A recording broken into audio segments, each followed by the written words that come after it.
నియోజకవర్గాల పునర్విభజన వల్ల దక్షిణాది రాష్ట్రాలకు తీవ్ర అన్యాయం జరుగుతుందని ప్రత్యేక హోదా సాధన సమితి అధ్యక్షుడు చలసాని శ్రీనివాస్ తెలిపారు. డీలిమిటేషన్ బిల్లు వల్ల ఎవరికీ అన్యాయం జరగదని ప్రధాని మోడీ చెబుతున్నప్పటికీ నష్టం తప్పదన్నారు. తెలుగు జాతి వారందరూ ఏకంగా కావాల్సిన సమయం ఆసన్నమైందని పేర్కొన్నారు. ఏపీ విభజన అంశంపై ఎంపీ తేజస్వి సూర్య చేసిన వ్యాఖ్యలు వివాదాస్పదంగా ఉన్నాయన్నారు. డీలిమిటేషన్ బిల్లుపై అఖిలపక్ష సమావేశం ఏర్పాటు చేయాల్సిన అవసరం ఉందన్నారు. డీలిమిటేషన్ బిల్లుకు మద్దతు ఇచ్చేవారు చరిత్రలో తెలుగు జాతి ద్రోహులకు మిగిలిపోతారని వ్యాఖ్యానించారు. బిల్లును వెంటనే వెనక్కి తీసుకోవాలని డిమాండ్ చేశారు. పోలవరం ప్రాజెక్టును 100% కేంద్రం మీద నిర్మిస్తున్నట్లు బిల్లులో పేర్కొన్నారని, అయితే ఆ తర్వాత ప్రాజెక్టును గాలి కుదిరేశారని చలసాని ఆరోపించారు. మిత్రులు మన సిఐటియు మహాసభలకి వెళ్ళడం వల్ల కొద్దిగా ఫోన్ చేశారు, ఆయన పంపిస్తున్నారు. ఈరోజు అలాగే మన విద్యార్థి జేఏసీ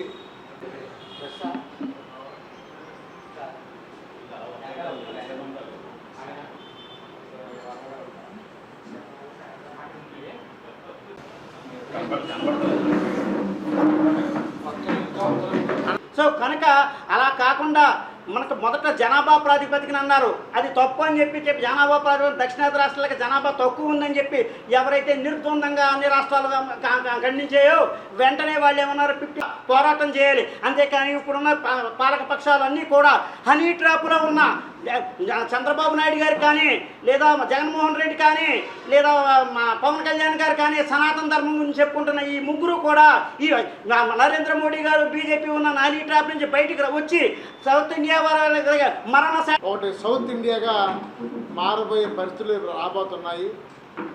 మహిళా రిజర్వేషన్ అనే బూచి చూపించి ఈరోజు నియోజకవర్గాల పునర్విభజన చేస్తున్నారు.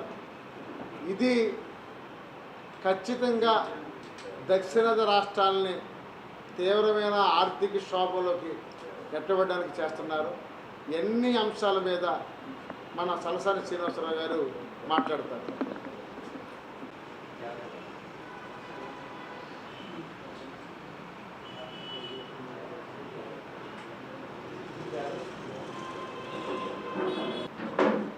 రాష్ట్ర సమగ్ర అభివృద్ధి కోసం నిరంతరం 3 కోట్ల ప్రజల వాయిస్ని వినిపించే గౌరవనీయులు 6 కోట్ల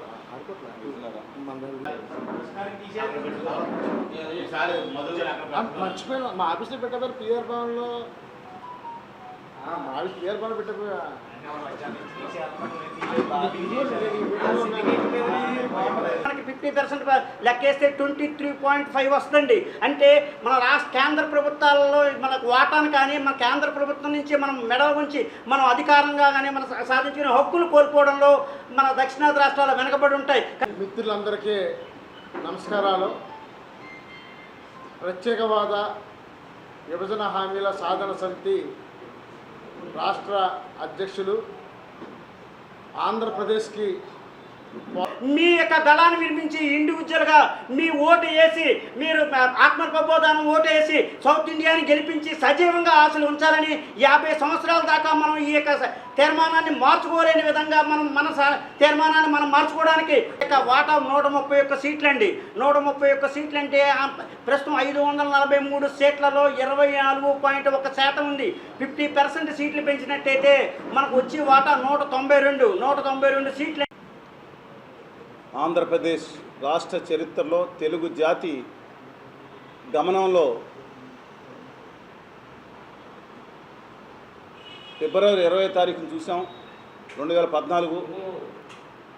1953 అక్టోబర్ 1వ తారీఖున ఆంధ్ర రాష్ట్ర ఏర్పాటు చూసాం. అలా కాకపోయినా చాలా ముఖ్యమైన దినం ఇవాళ.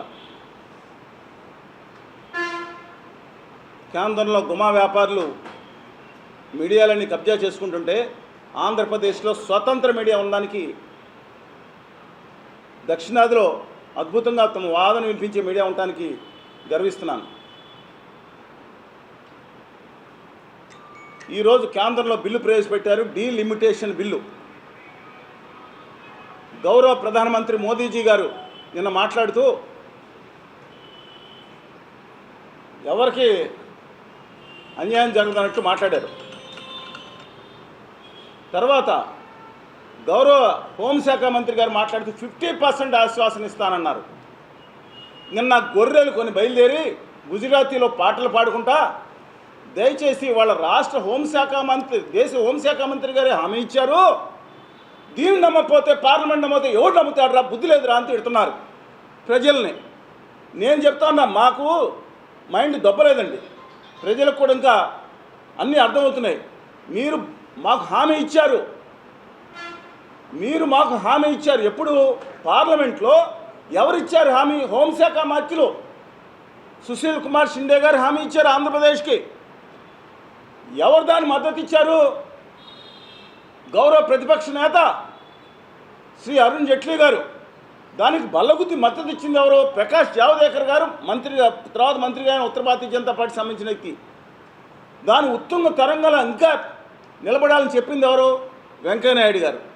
వీళ్ళన్నిటికీ పైన దేశ ప్రధానమంత్రి గౌరవనీయులు డాక్టర్ మన్మోహన్ సింగ్ కోహ్లీ గారు మనకు ఆశ్వాసం ఇచ్చారు. 6 హామీలు ఇచ్చారు ఆంధ్రప్రదేశ్కి, విభజన హామీలు. శ్వాస లాంటి ఆంధ్రప్రదేశ్కి, భావితరాలకు శ్వాస లాంటి. వెళ్ళి ఆ గుజరాతీ మారవాడి వ్యాపారులు కాళ్ళు మొక్కి ఆంధ్రప్రదేశ్ ప్రజలు కట్టిన పన్నుల్లోంచి వాళ్ళకి 1,00,000 కోట్ల రాయితీలు ఇవ్వాల్సిన పని లేకుండా అది కనుక అమలైతే ప్రత్యేక విభజన హామీలు మన రాష్ట్రానికి 1,00,000 కోట్ల రాయితీలు వచ్చి దమ్ము ఉండి కలేజా ఉండి ఇక్కడ కాకినాడ నుంచి అక్కడ విశాఖపట్నం నుంచి అక్కడ అనంతపురం వరకు 15 లక్షల మంది పారిశ్రామికవేత్తలు తయారయ్యే వాళ్ళు 10 మందికి ఉద్యోగాలు ఇచ్చి ఆ గుజరాతీ వాళ్ళు వీళ్ళని బతిమాలి మా దగ్గర ఫ్యాక్టరీ పెట్టుకునే దమ్మున రోజులు వచ్చాయి. మనకి ఇవ్వకుండా ఆ గుజరాత్కి మహారాష్ట్రకి తరలించి వెళ్ళిపోయారు. ఈ సత్యం. పక్క ఇదే రాజమండ్రిలో మీటింగ్ పెట్టి రాష్ట్ర అధ్యక్షురాలు ఆ ఎంపీలు అందరూ కుండలు బద్దలు కొట్టారు. 6 కుండలు బద్దలు కొట్టి 15,000 కోట్లు అమరావతికి ఇస్తున్నాం, ఈ 4 సంవత్సరాలు గ్రాంట్ అని మాట్లాడినాడు. ఎంగిలి మెతుకులు ఇస్తే మీరు సావండ్రి అప్పులతో అంటే వాళ్ళని నమ్ముతారండి. మీకు ఇబ్బంది అయింది. ఎందుకంటే అరవింద్ కేజ్రీవాల్ గారిని, హేమంత్ గారిని ముఖ్యమంత్రులే పంపించారు జైలుకి. మిమ్మల్ని అరెస్ట్ చేయించింది జగన్మోహన్ రెడ్డి గారు అండి. ఆ నమ్మటానికి మేము క్యాబేజీ పూలు పెట్టుకున్నామా? ఆయన అడిచ్చారో, ఆయనకు అవకాశం వచ్చింది, చేశారు. అంటే జగన్మోహన్ రెడ్డి గారు అరెస్ట్ చేసి దక్షిణాది స్టాల్వర్ట్ లీడర్ లాంటి చంద్రబాబు నాయుడు అండి, ఒక గొప్ప లీడర్నే 53 రోజులు జైల్లో పెడితే అది కేంద్రంలో తెలియకుండా అలా షాలు పోలు పెద్ద పెద్ద మనుషులు తెలియకుండా జరిగిందని నమ్ముతామా? దయచేసి చంద్రబాబు నాయుడు గారితో సహా, సనాతనవాదిగా ఉన్న కళ్యాణ్ బాబు గారితో సహా కూటమిలో ఉన్న ప్రతి ఎంపీకి మాట్లాడుతున్నాను. మీ 35 మందికి నేను లేఖ రాశానండి పోలవరం గురించి. ఇద్దరే స్పందించారు. ఒకళ్ళు మిథున్ రెడ్డి గారు, 2 ఆయన లావుశ్రీ కృష్ణదేవరాయలు గారు. ఏమైపోయారు మిగతా వాళ్ళు? నిన్న రాజమండ్రిలో మీటింగ్ జరిగింది. మీ ఉన్న ఎంపీలు అందరూ సిగ్గు ఉంటే ఒళ్ళి కారం రాసుకుని కళ్యాణ్ బాబు గారు చెప్పిన మాటలు మళ్ళీ మీకు రిమైండ్ చేస్తున్నాను. నేను కాదు అంది. ఇదే కాకినాడలో కూర్చుని వండి సిగ్గుంటే అదేంటిది పాచిపోయిన లడ్డూలు ఇచ్చారని మాట్లాడారు కళ్యాణ్ బాబు గారు. కరెక్ట్, ఆ రోజు కరెక్ట్ మనిషి. ఈరోజు ఎట్లా ఉన్నా నాకు అనవసరం. ఆఖరిగా చెప్తున్నా, దయచేసి గుర్తుంచుకోండి, తెలుగు జాతికి ద్రోహులుగా మిగలొద్దు. జై ఆంధ్ర, జై తెలంగాణ నిలదీస్తాం. తెలుగు జాతి 13 కోట్ల మంది ఒక్కడ నిలదీస్తాం. ఎవరో ప్రేమ చేయలేరు. ఎవరో చెప్తున్నాను, మేము గట్టిగా నిలబడతాం, పోరాడతాం. కానీ ఈ విషయంలో ఒక్క ఎంపీ కన్నా కాకినాడలో ఎంపీ గారి దగ్గర నుంచి శ్రీకాకుళంలో మంత్రి గారు ఉన్నారు, ఎర్రనాయుడు గారు అబ్బాయి పేరు పత్రం పాడు చేశారు. వీడియో షూట్లు చేసుకుంటూ పెట్టుకుంటున్నారు. పోలవరాన్ని నాశనం చేశారు. అమరావతికి కేంద్ర నిధులు 60,000 కోట్లు దిక్కులేదు. ఆ ఫ్లైట్లు గాలి మోటార్ల శాఖ మంత్రిగా ఉన్నారు. దేనికండి మీరు వీడియో షూట్లు చేసుకున్నాక? మీ నాన్నగారు కేంద్ర గ్రామీణాభివృద్ధి శాఖ మంత్రి ఉండగా ఎంతోమంది రాష్ట్రానికి సాయం చేశారు. అందుకని చేతులు జోడించి నేను కోరుకుంటున్నాను అందరినీ, ముఖ్యమంత్రి గారిని, గౌరవ ప్రతిపక్ష నాయకుడు. మీరు కూడా నేను మాట్లాడితే ప్రతిపక్ష నాయకుల్లో దగ్గర ఉన్న కొంతమంది టీవీలో మాట్లాడతా ఏంటంటే పరిశీలించేది అంటే చంద్రబాబు నాయుడు గారు మళ్ళీ స్కిల్ కేసు వచ్చేది, మీ మీద దస్తగిరి గారు కేసు వచ్చేది. ఇంకోటి ఎందుకంటే భయపడతారు, తెగించండి. ఏంటంటే ఆంధ్రప్రదేశ్ ప్రత్యేకత ఎందుకు అవ్వలేదు? మాట్లాడండి. ద్రోహం చేశారు. మనకు రావాల్సినన్ని మహారాష్ట్రకి, గుజరాత్కి గిఫ్ట్ సిటీ తరలించుకుపోయారు. ఏం హామీ ఉందని తరలించిపోతే మేము మాత్రం, మా విద్యార్థులు, మా యువతరం మాత్రం వాళ్ళ దగ్గర సెక్యూరిటీ గార్డు కింద చేరాలి. ఆ మార్వాడి గుజరాతీ వ్యాపారులు 1,00,000 కోట్లు ఇస్తే వాళ్ళ ఫ్యాక్టరీ అంటే భజన చేసుకోవాలనా? మా ఇక్కడ నాయి బ్రాహ్మణుడు మంగళ షాపు లేదంటే రజకుడు ఒక దాంట్లో పెట్టుకుంటే, ఒక ఎయిర్ డ్రెస్సింగ్ సెలూన్ అని పెట్టుకుంటే 8 రూపాయలు కరెంట్ దొప్పుతున్నారు. దీనికి కూడా 8 రూపాయలు కరెంట్ దొప్పుతూ మా ప్రజలు పొట్టగొట్టి వాళ్ళకి రాయితీ ఇస్తారా? ప్రపంచంలో అతిపెద్ద రిచెస్ట్ ఇండియన్ మిత్ర గారు, అక్కడ అగర్వాల్ గారు, ఆదాని గారు, బోదాని గారు గుజరాతీ మార్వాడీలు బంద్ చెయ్యం. దయచేసి ఈ బిల్లుని కనుక వెనక్కి తీసుకోవాలి. లేదంటే కనుక ఖచ్చితంగా 50% పెట్టుకుంటేనే మద్దతు ఇవ్వమని కోరుతా ఉన్నాం. ఆంధ్రప్రదేశ్కి గ్యాస్లో 50% వచ్చేంత వరకు నమ్మక ద్రోహాన్ని వ్యతిరేకిద్దాం. మా భూగర్భంలో, మా ఇక్కడ కాకినాడలో, మా పాలకొల్లులో, మా కృష్ణ అంటే మా ఆంధ్రప్రదేశ్లో ఉన్న భూగర్భంలో జరిగే గ్యాస్ని మీ అయ్య జాగీర్ అని గుజరాత్కి తరలించిపోతారా? మీ తాత జాగీర్ అదే? మా కాకినాడలో ప్రతి ఇంటింటికి వంటింటికి 200 రూపాయలు చొప్పున గ్యాస్ ఇచ్చి తీరాలా? మీ అబ్బ జాగీరా? ఎవడ జాగీరని? ఆంధ్రప్రదేశ్లో ప్రతి ఇంటింటికి వంటింటికి 200 రూపాయలు గ్యాస్ ఇవ్వాలా? తెలంగాణలో కూడా ఇచ్చిన తర్వాత మా తెలుగు జాతికి ఇచ్చిన తర్వాత మీరు దొప్పుకోమండి. 50% ఇక్కడ రాయల్టీ నా రాష్ట్రానికి ఇవ్వాలని ఉంది. 50,000 కోట్ల రూపాయలు నష్టపోతుంటే ఎందుకంటే గుజరాతీ మారవాళ్ళ దగ్గర మొక్కుతారు? గుజరాతీ మారవాళ్ళందరూ తప్పనన్ను ద్రోహం చేశాడు గురించి మాట్లాడుతున్నాం. ప్రతి ఇంటింటికి మాట్లాడండి, పార్లమెంట్లో మాట్లాడండి. ఎంపీలారా 35 దిష్టి విగ్రహాల, ఉత్సవ విగ్రహాలు, గొప్ప విగ్రహాలు తేలిపోతాయి. చాప్టర్ అన్నాడు ద్రోహులు ఆంధ్రప్రదేశ్ పెట్టిన శని. సరే, coming back to this point, దయచేసి విద్యులైన వాళ్ళందరూ ఆలోచించండి. పార్టీలు పక్కన పెట్టండి, కులాలు పక్కన పెట్టండి, మతాలు పక్కన పెట్టండి. తెలుగు జాతి లేదా ఈ దక్షిణ భారతదేశం ద్రవిడులకి, దేశ మూలవాసులకు చాలా ముఖ్యమైన రోజు ఇవాళ. గౌరవనీయురాలు శ్రీమతి ఇందిరాగాంధీ, నేను చెప్పే ప్రతి పాయింట్ దీంట్లో రాజకీయం కాదు, ఇంకోటి కాదు, వాస్తవాలు మాట్లాడుతున్నా. ఇందిరాగాంధీ గారు 1975లో దక్షిణాది రాష్ట్రాలకు అన్యాయం కాకూడదని ఒక రాజ్యాంగ సవరణ చేశారు 42. గౌరవనీయులు వాజ్పేయి గారు, మనందరం గౌరవించిన వాజ్పేయి గారు 2001లో దక్షిణాది రాష్ట్రాలకు అన్యాయం జరగకూడదని 80వ రాజ్యాంగ సవరణ చేసి ఈ దేశ సమగ్రతను, ఇది ఇండియన్ యూనియన్ అంటే యూనియన్ ఆఫ్ స్టేట్స్ అని గౌరవించారు. ఫెడరల్ స్ఫూర్తిని గౌరవించారు. శాల్యూట్ కొడుతున్నాడు ఇద్దరికి. ఇవాళ బిల్లు ప్రవేశపెట్టి ఆ బిల్లులో 50% పెంచుతా ఉన్నారు. 50% అన్ని రాష్ట్రాలకి సమానంగా పెంచుతాము అని చెప్పి నేను మాట్లాడిన వ్యక్తి, అయ్యా మీరు ఆంధ్రప్రదేశ్కి ఇచ్చిన విభజన హామీలే నమ్మక ద్రోహం నియమితం చేస్తారు. మాట్లాడితే కాంగ్రెస్ పార్టీని అంటున్నారు. కాంగ్రెస్ పార్టీ మేము భుజాలు వేసుకోవట్లేదే. కాంగ్రెస్ పార్టీ నమ్మాం. ఇవాళ వీళ్ళు నమ్మించి మోసం చేస్తారు ఉత్తర భారతీయ జనతా పార్టీ అధికారంలోకి వచ్చిన తర్వాత. ఇక నేను చెప్పబోయేది ఇంపార్టెంట్ పాయింట్ ఏంటంటే, హామీలుగా దిక్కులేదు కదా. మీరెవరండి? మొత్తం దేశంలో అన్ని పక్షాలు హామీ ఇచ్చినాయి. పార్లమెంట్ ఏకగ్రీవంగా ఆంధ్రప్రదేశ్కి అన్యాయం జరిగితే హామీలు ఇచ్చింది. ఇంకా మీలో విభేదాలు ఉన్నాయి. మీరు మహిళా వీళ్ళకి అందరూ మద్దతు పలుకుని దాన్ని అడ్డం పెట్టుకుని, మహిళా మతాలను అడ్డం పెట్టుకుని దెబ్బ కొట్టడానికి, కుట్రలు కొట్టడానికి, దక్షిణాన్ని నాశనం చేయడానికి బయలుదేరారు. ఇవాళ పార్లమెంట్లో చట్టంలో ఆమోదం పొందిందని మళ్ళీ చెప్తున్నాను, దయచేసి ఉండండి. పోలవరం ప్రాజెక్టుని 100% ప్రతి మాట అక్షరం ప్రతి ఒక్కళ్ళు వినండి సార్ దయచేసి. పోలవరం ప్రాజెక్టుకి 100% కేంద్రం, ఇంక్లూడింగ్ ఆర్ఆర్ అన్నీ కలిపి కేంద్రమే కడుతుంది. పక్క రాష్ట్రాలతో అయితే అనుమతులు అవసరంగా డీమ్డ్ అనుమతులు వచ్చినట్టు తీర్మానం చేసి పార్లమెంట్లో బిల్లు పెట్టారు. ఇవాళ R&R ప్యాకేజీ అన్నీ కలిపి ఇంకొక 45,000 కోట్లు కావాల్సి ఉంటుంది. 150 అడుగులు ఎత్తి నిలబెట్టాలంటే నీళ్ళు. అప్పుడే ప్రాజెక్ట్ పూర్తయినట్టు. ఆ డ్యామ్ కడితే పూర్తయినట్టు కాదండి. నీళ్ళు నిలబెడితే డ్యామే ఉంది, ఇంకో 3,000 కోట్లు పెడితే అయిపోద్ది.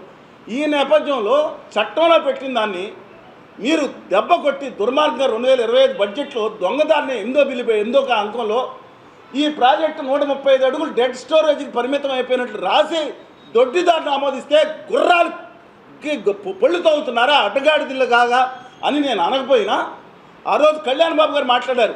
సిగ్గు శరం ఉంటే ఒంటి కారణం రాసుకోండి అన్నారు ఎంపీలు. నేను ఆ మాటలు గుర్తు చేస్తున్నా.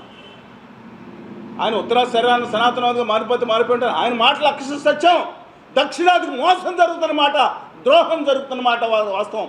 గుండె రోగుతుంది తెలుగు ఏ పార్టీలో కావండి. ఇక్కడ నా బీజేపీ సోదరులు వాళ్ళు ఒక ఆయన మాట్లాడతా లోపల ఆవేదన ఉంది.